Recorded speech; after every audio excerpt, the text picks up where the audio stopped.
एक दौर था जब बिहार में अंग्रेजी में कोई फेल हो जाता था तो लोग उसका मजाक उड़ाकर कहते थे कि का हो कर्पूरी डिवीजन में पास हुए हो का। कौन है कर्पूरी? आइए जानते हैं इस वीडियो में। नमस्कार, आप देख रहे हैं न्यूज भारत। हम बात कर रहे हैं महान कर्मयोगी जननायक कर्पूरी ठाकुर की। 24 जनवरी साल 1924 को बिहार के समस्तीपुर में जन्मे कर्पूरी ठाकुर। कर्पूरी ठाकुर बिहार में एक बार के मुख्यमंत्री, 2 बार मुख्यमंत्री और दशकों तक विधायक और विरोधी दल के नेता रहे। साल 1952 की पहली विधानसभा चुनाव जीतने के बाद वे बिहार विधानसभा का चुनाव कभी नहीं हारे। साल 1967 में पहली बार उप मुख्यमंत्री बनने पर उन्होंने अंग्रेजी की अनिवार्यता को खत्म किया। इसके चलते उनकी आलोचना भी खूब हुई, लेकिन हकीकत यह है कि उन्होंने शिक्षा की पहुंच आम लोगों तक पहुंचाई।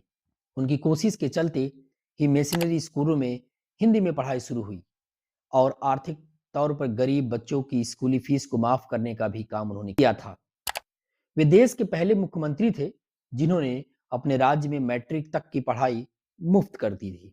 साल 1971 में मुख्यमंत्री बनने के बाद किसानों को बड़ी राहत देते हुए उन्होंने गैर लाभकारी जमीनों पर मालगुजारी टैक्स को बंद कर दिया था।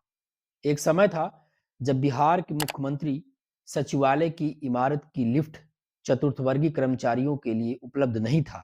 मुख्यमंत्री बनते ही उन्होंने सबसे पहले चतुर्थ कर्मचारियों को लिफ्ट इस्तेमाल करने की अनुमति प्रदान की। बिहार में जो आज दबे पिछड़ों की सत्ता में हिस्सेदारी मिली हुई है, उसकी भूमिका कर्पूरी ठाकुर ने बनाई थी।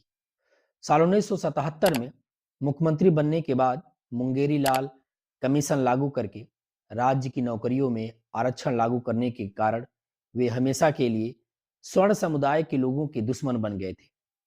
लेकिन कर्पूरी ठाकुर समाज के दबे पिछड़ों के हित के लिए काम करते रहे। मुख्यमंत्री रहते हुए उन्होंने राज्य के सभी विभागों में हिंदी में काम करने की अनिवार्यता बना दिया था। युवाओं को रोजगार देने के प्रति उनकी प्रतिबद्धता इतनी थी कि एक बार वो कैंप आयोजित करके 9,000 से ज्यादा इंजीनियर और डॉक्टरों का एक साथ नौकरी दी थी। इतने बड़े पैमाने पर एक साथ बिहार में आज तक इंजीनियर और डॉक्टरों की बहाली नहीं हुई। दिन रात राजनीति में गरीबों के आवाज को बुलंद रखने की कोशिश में जुटे कर्पूरी की राजनीति में इतना लंबा सफर बीतने के बाद जब वो मरे तो अपने परिवार को विरासत में देने के लिए एक मकान तक उनके नाम नहीं था। ना तो पटना में और ना ही अपने पैतृक घर पे वे 1 इंच जमीन जोड़ पाए।